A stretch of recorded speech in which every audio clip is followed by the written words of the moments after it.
So I mentioned that one possibly useful way to think about conditional probability is to think about reducing the sample space to a temporarily smaller size.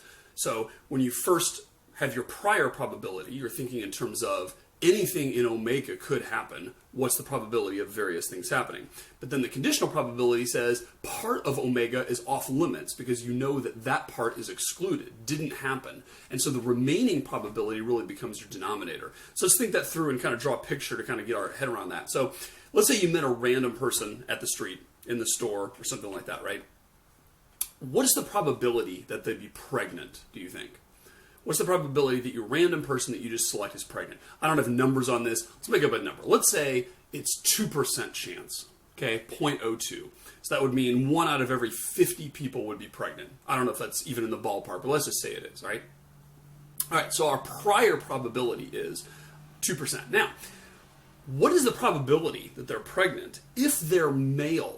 So I'm going to give you the additional information that they are male, and now I'm asking you what the probability is that they're pregnant. The answer, of course, is 0, right? Because there aren't any pregnant males. That's not how our species works. What's the probability that they're pregnant if they're female, on the other hand? If I give you that additional information. And the answer is the probability would have to go up. Since males and females are about equally mixed in our population in terms of their prevalence, you would sort of think that instead of 2%, it would go up to kind of sort of about 4%, right? But it would somehow go up, at least by some, because of that new information. So let's think about that in terms of a diagram. So I'm going to draw this rectangle here. And this rectangle is going to be the entire sample space. That's what this rectangle represents. And of course, that's a set of all people. We're not going to have numbers. We're not going to have peanut butter and jelly sandwiches. This is just people. And we're going to say that over here, this is going to be the female half. And over here, this is going to be the male half. So we're going to say that the right-hand side of this big picture represents all males, and the left-hand side of this picture represents all females. Now, if I look at the set of pregnant people, it looks like this. So there's a bunch of people over here. These are non-pregnant women. There's a bunch of people over here. These are men, all of whom are not pregnant, of course. And then over here, there's some in here. And I've tried to draw this so that roughly this circle right here is about 2% of the total rectangle, right? The total big rectangle. Okay, so when I ask the question, what is the probability that a random person that I would meet is pregnant? What I'm essentially doing in terms of area here is I'm saying, what is the ratio of this area to the entire diagram, including that area, right? So the entire diagram is omega, and I'm saying, what percentage of all the people who are in omega are in that little pregnant oval? And of course, this implies that I have an equal probability of choosing anyone, right? That all the people are equally likely. So we'll just make that assumption.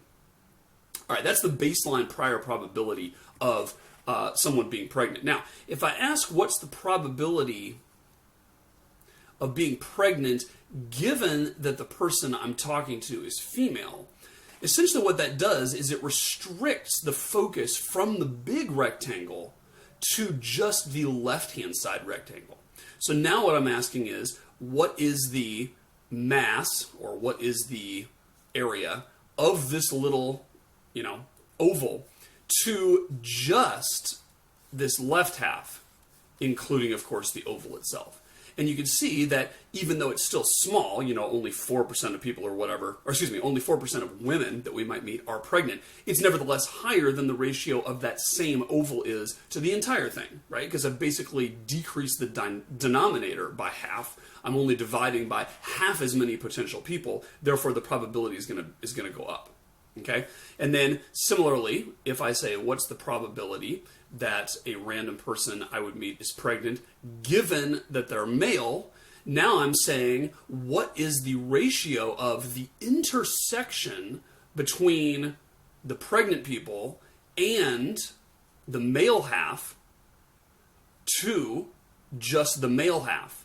And of course the answer is it's 0, right? Because the intersection between the pregnant oval and the male half is 0. And so you remember our formula is the probability of being pregnant given that you're male is equal to the probability that you would be pregnant and male, which of course is 0, over the probability that you would be male, right? So this whole thing turns out to be something like 0 over 1/2, if we say that 1/2 of the people are male, right? So that's a way to sort of see it visually. As soon as you have a conditional probability, you take your omega and you reduce it by some amount, and then that becomes your new denominator. And again, the conditional probability can be higher or lower than the prior, and that basically has to do with whether the remaining intersection is a higher or lower ratio of the new total, right? And of course, it's not always as extreme as pregnant is, which is completely, 0% chance a male is pregnant. It could, of course, be somewhere, more gentle than that. Let's take what's the probability that I meet someone and they drive a Jeep. So let's say here's the whole thing again. This is our omega, and we're going to say this is the female half, and this over here is the male half.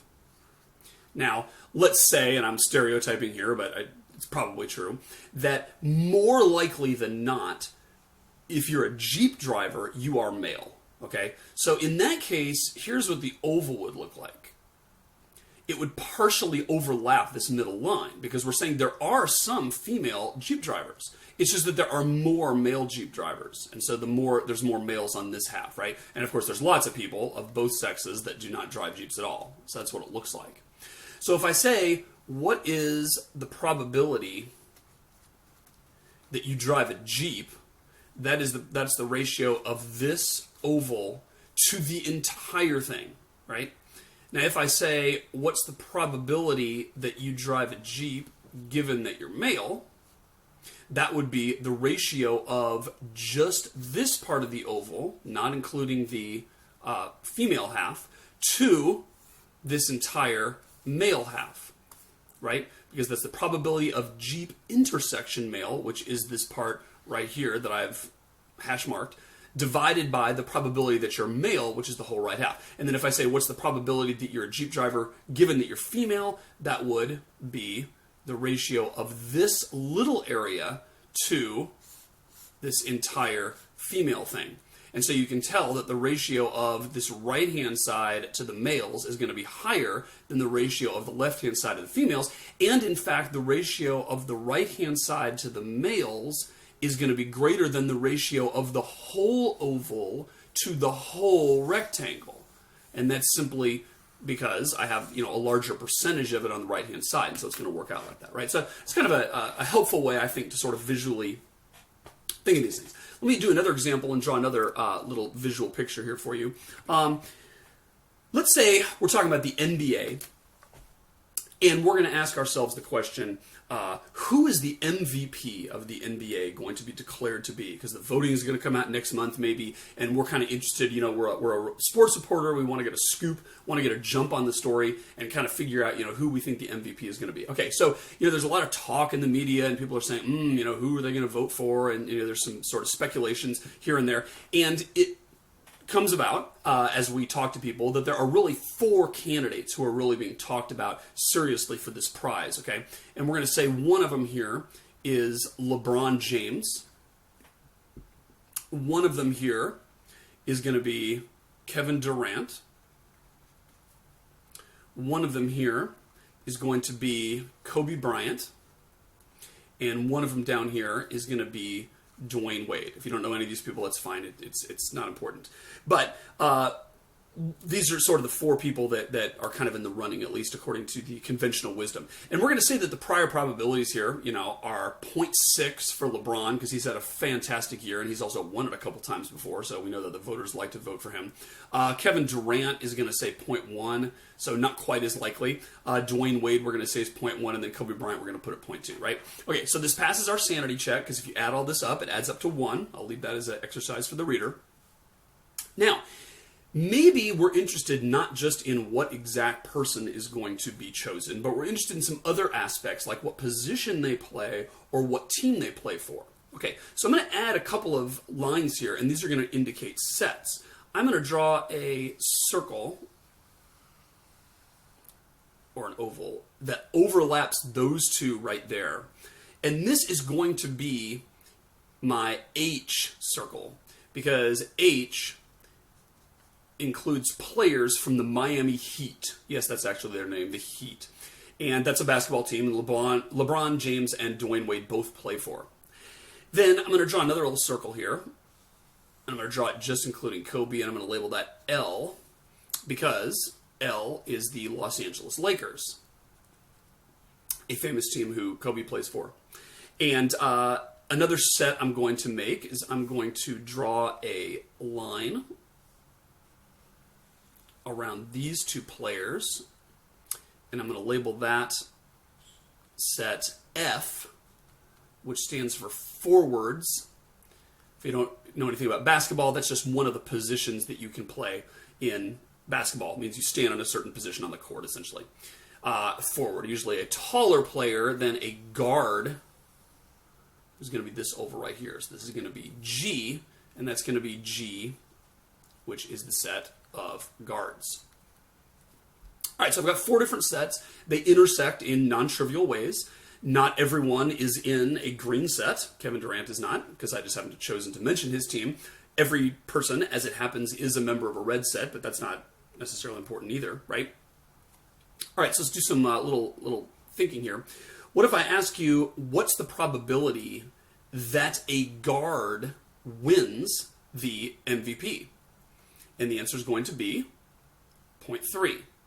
Because if you look at the total probability that is in the G oval, it is in fact 0.3. And if I say, what's the probability that a forward wins, the answer is going to be 0.7. If I say, what's the probability that a player from the Heat wins, that's also going to be 0.7. And if I ask you, what's the probability that someone from the Lakers wins, that's going to be 0.2. I could also ask some other things. I could say, what's the probability that someone from the Lakers doesn't win? And that, of course, would be 0.8. And I could say, what's the probability that someone from the Miami Heat does not win? And that would be 0.3, right? So you can kind of calculate those. Those are all pretty basic. Those don't involve conditional probability. All right, so now let's look at some conditional probability ones. Suppose there's a leak in the sports media business, and I hear that the winner is from the Miami Heat. And what I'm interested in knowing is, what's the probability that that person is a guard?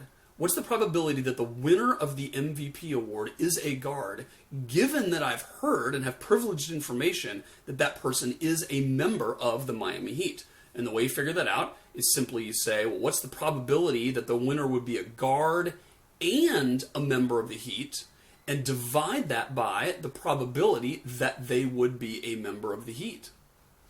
Well, the probability that they would be a guard and a member of the Heat is essentially what's the probability that the winner is Dwayne Wade, right? Because he is the only player who is a guard and plays for the Heat. So the answer I would get there is 0.1. And I divide that by the probability that the winner would be in the Heat. We've already calculated that, so that's going to be 0.7, right? And if you work that out, that may be higher or lower than the probability of being a guard without knowing any other information would be, right? So learning that it's from the Heat is going to revise our probability, and this is going to be our new estimate. Another example, what's the probability that the winner is from the Lakers if I hear that they are a guard? So I learned the special information that they're a guard, and now I want to know what's the probability that a Laker is going to win. So we just crunch the numbers here, and that turns out to be the probability that they're a Laker and a guard divided by the probability that they are a guard.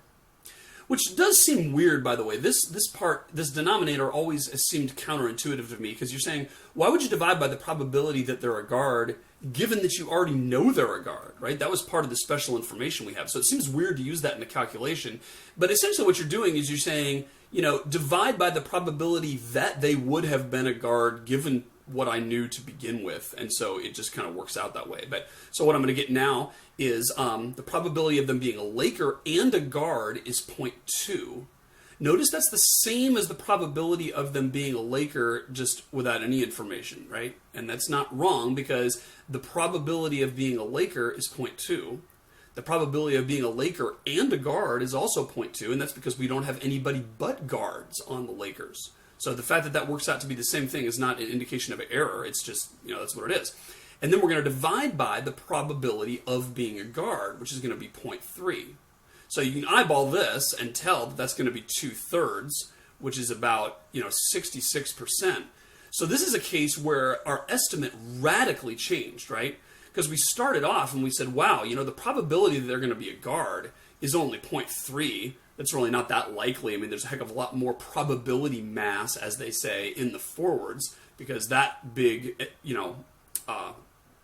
oval has 0.7 of the probability mass. That is 70% of likelihood, simply because LeBron James is so fabulous, right?